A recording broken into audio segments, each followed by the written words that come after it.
4 brain Bradley cells Cooper like laughing to and themselves. Stanley Kubrick just had a child. Bradley Cooper. Do you think Stanley Kubrick like goes by like if he had an Instagram, his handle would be Kubrick, and it would be like. If you could use emojis as a username, pretty good. But that's not what we're here to Annika discuss. said that you can't, so.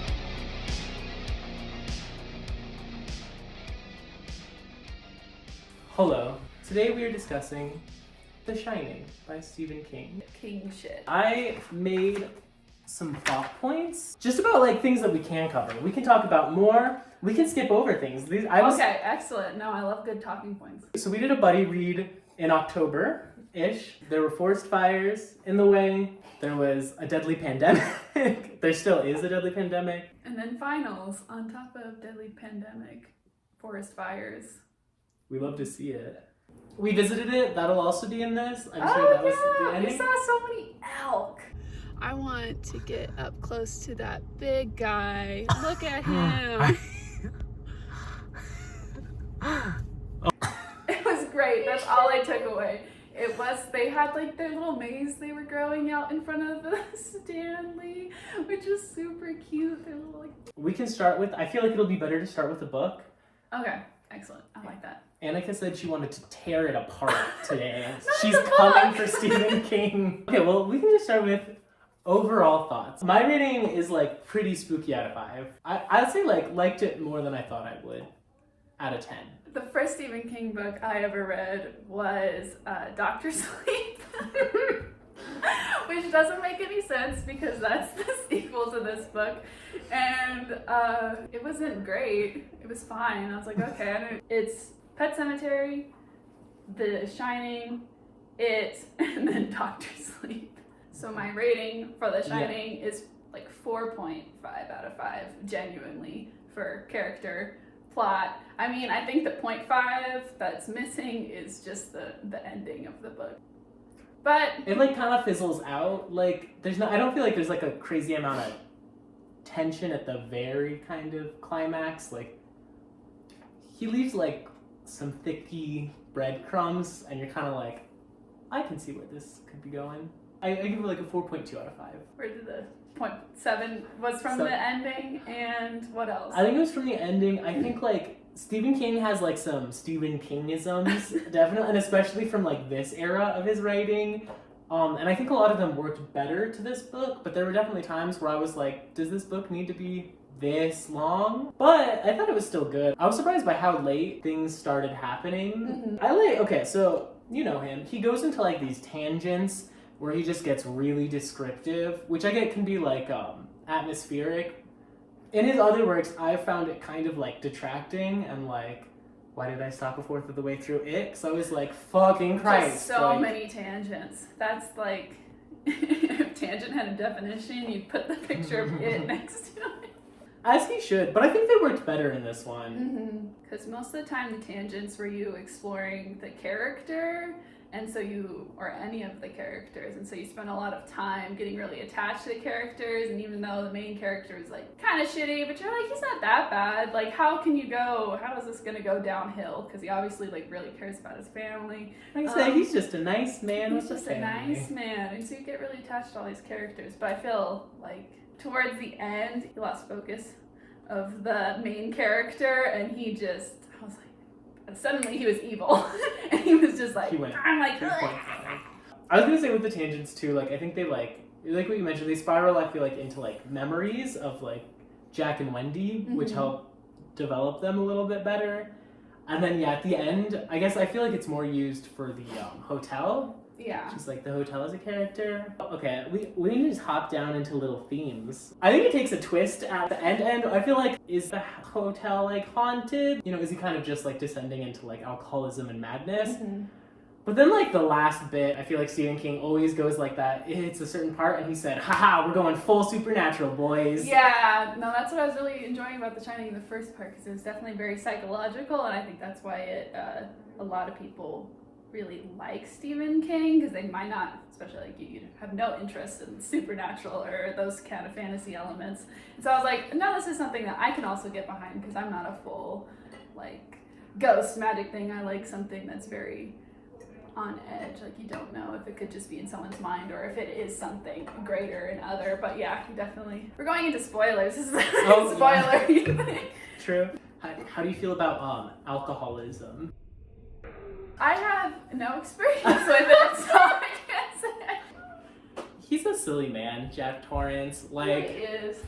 He's silly in the way that I feel like he's like, oh, I want to do this for my family, but he's also like, is that alcohol I see? And I was like, it sounds like a straight white man from like, you fooled me. All right, what's our next point? Where are we going next? Going through, I was like, okay, there were a lot of like references to like the passing down or like the inheritance of paternal violence.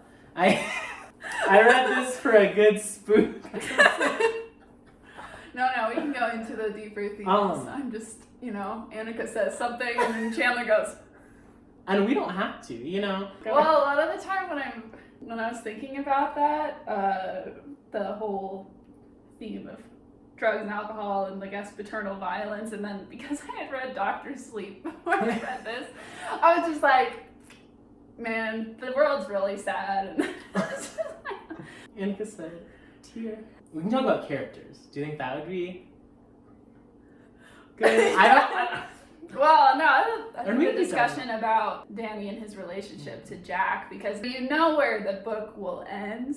Not necessarily how it ends, but you know that Jack kind of goes down like a deep, dark hole, and you're thinking, why is Danny so attached to his father? Because Wendy takes care of him and genuinely cares about Danny, and Wendy in the movie is not the same as Wendy in the book. Wendy in the book, she is fantastic. She's a character. She has thoughts. Yeah, she's smart.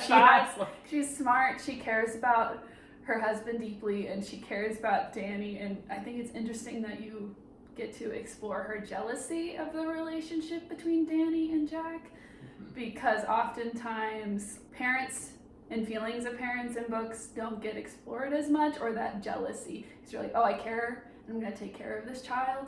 But what happens when someone that you care about, or the child that you care about a lot, leans more towards the parent that's like not a good influence, was violent. I agree. I feel like it was a really like mature, depiction of their parenting situation and the way that they kind of would try to like coddle Danny, but also like treat him with like respect as like a little human.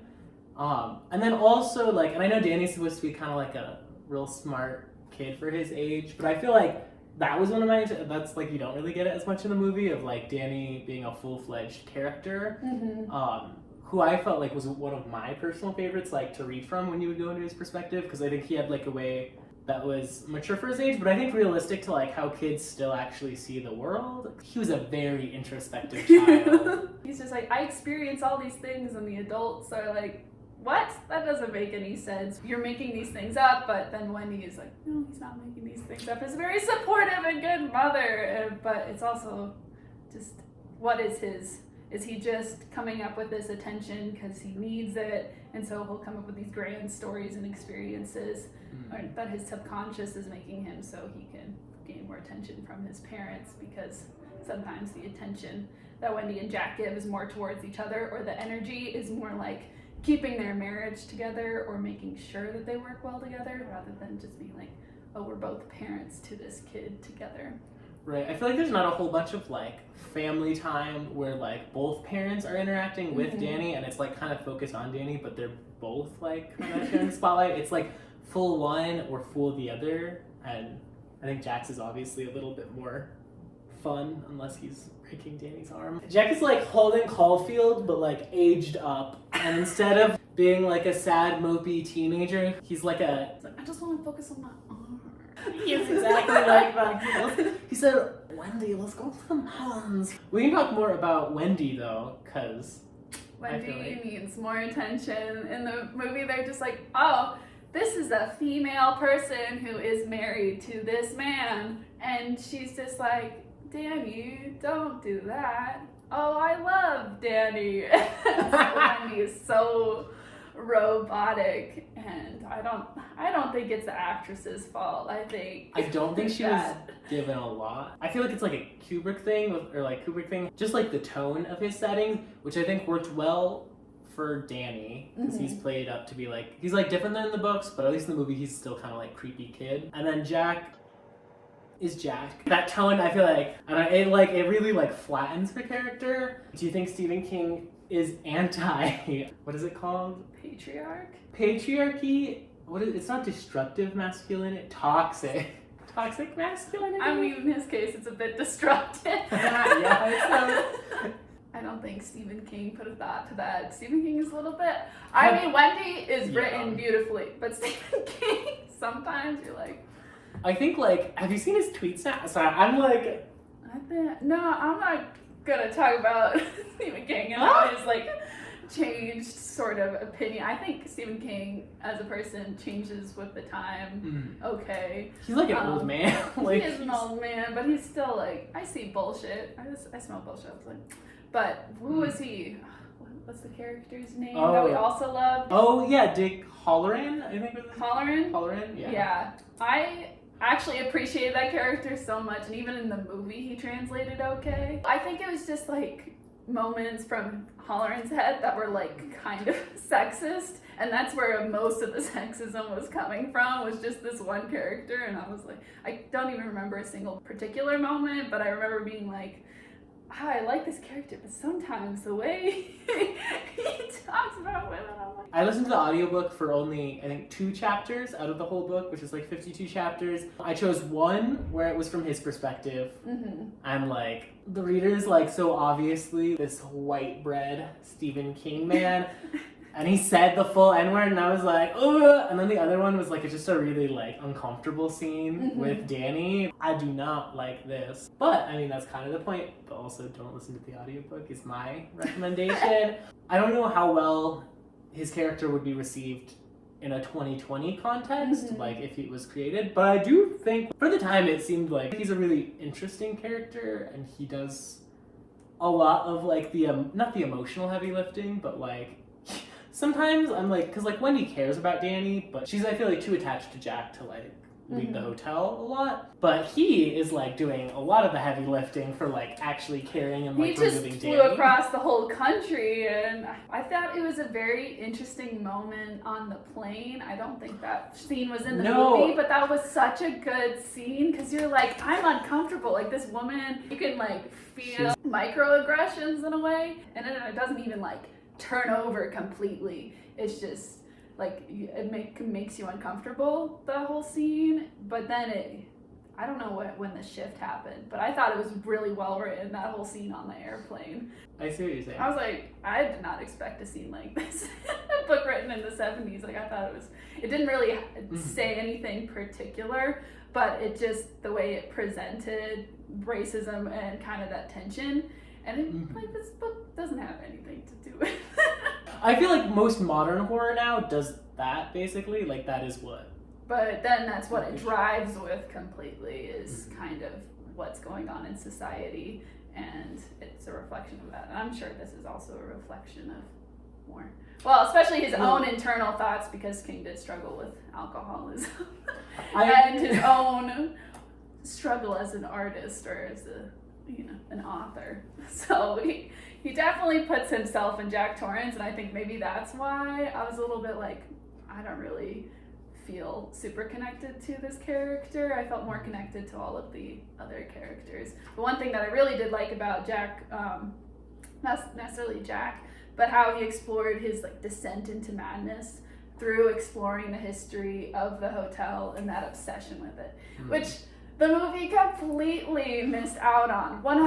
You're like, oh, the movie really was, oh, he's fine, he's a little bit sketchy, but now he's evil. And now he's like evil as a little thing. He said, Wendy, get in here. And I'm like, that's one thing. We can kind of switch to the movie now, because like, I think that is one of the, I think you get to see it. I enjoy King's, like, it all feels like pretty natural for the most part. And like, it coincides with like this slow obsession with the hotel, which is all like thematically, like, you know, kind of consistent. And then the movie, you get this, what, like 2.5 hour movie, a clonker, a chonky boy, if there ever was one. I'm just like, there's so many scenes that could be developing it, but then, I don't know. I think it was well shot. I think like they were spent developing just different shooting techniques, which is great. But as a story, like... Well, going back to the whole supernatural elements thing, because in the book it's a little bit like, you know, he could just be imagining this, and it's just kind of like the isolation and his looking into the hotel that could cause him to have these disillusions. But in the movie, they're like, all of a sudden he's in the hotel lobby drinking with these ghosts. Things could be better, Lloyd. While in the book, it's like, oh, he's exploring this history and things that were happening and kind of the culture in the hotel. And then that could have caused him to just be... Like, he's, like, projecting himself into these histories and stuff. Yeah, while he's going crazy.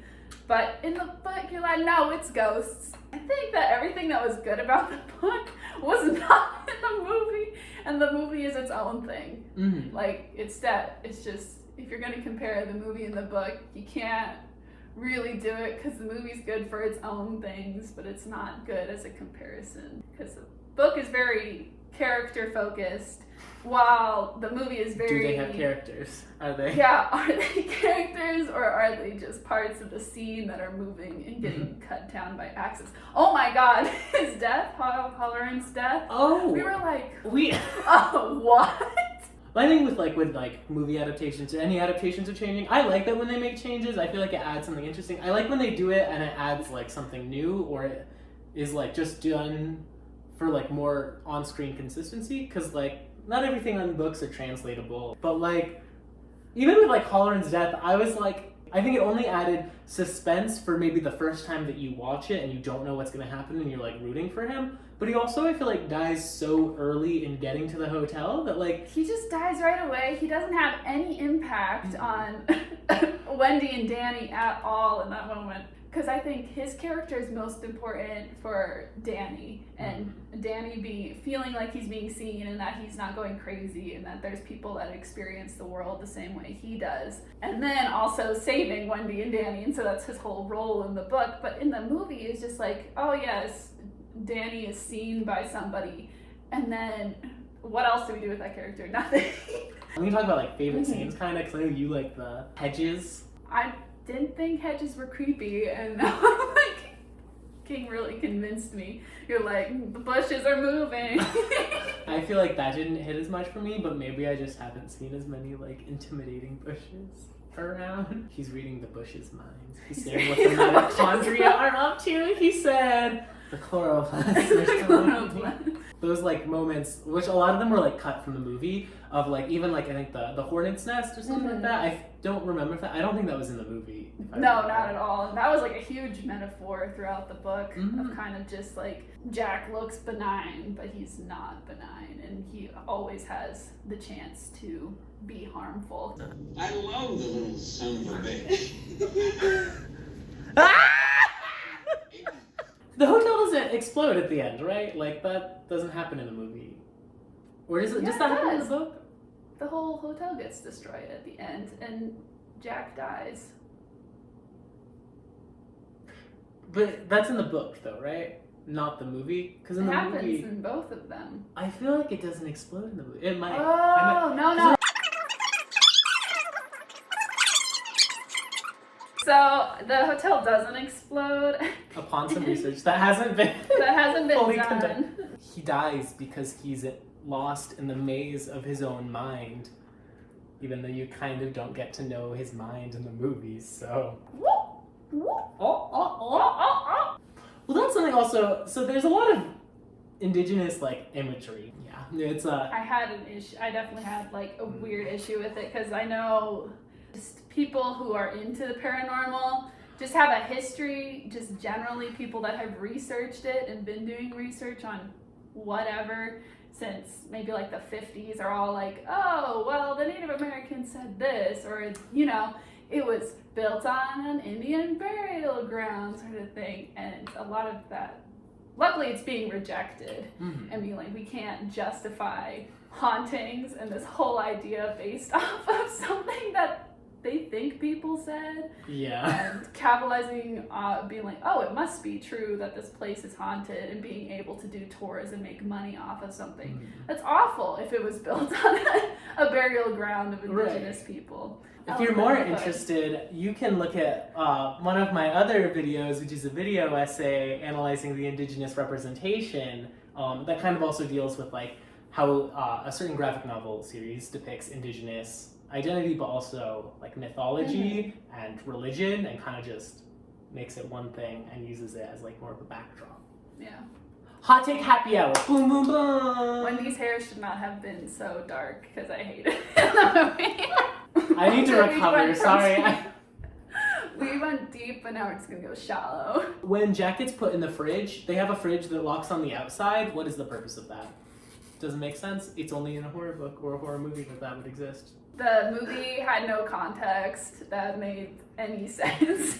They're like, there are these characters, this is happening, and we don't know how they got to be the way they are, but evil. Danny and his little bicycle, 10 out of 10. Hot take, I think the twins were a good addition. I think it was fun. I like the icons that they are now.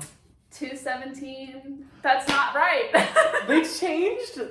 They changed the number. The most iconic number is not the one. It's in the book. It's what, 237 in the book? Yeah, something like.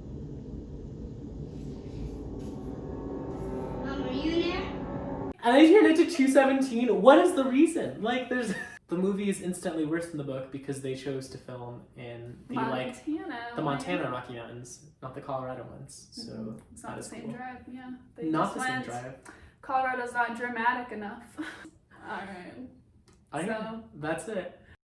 If you like Annika, you can follow her. She has her own YouTube channel. I do. I have all 2 videos up there. I'm gonna, hopefully my next video is gonna be your 2020 tag. So that one person can hop on that train. Yes! Alright. Adios, folks. Annika, well, what are your feelings on The Shining? What are your feelings on these?